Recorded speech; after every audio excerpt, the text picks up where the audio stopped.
મર્યાદાને ભાન ભૂલી જવાયું. પૂર્વ વડાપ્રધાન મોરારજી દેસાઈની પ્રતિમા પર જાહેરાતના બેનરો લગાવતા નવસારીમાં ભારે રોષ જોવા મળી રહ્યો છે. જાહેરાત મેળવવાની આંધળી દોટમાં લોકો હવે દેશના મહાપુરુષોને પણ છોડી રહ્યા નથી.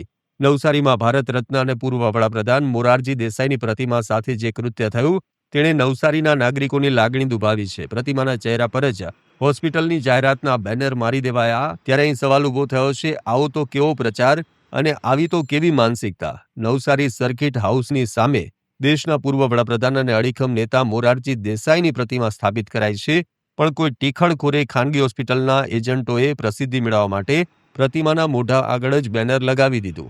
આ ઘટનાની જાણ થતાં જ અનાવિલ સમાજના અગ્રણીઓ અને નગરપાલિકાના અધિકારીઓ દોડતા થઈ ગયા.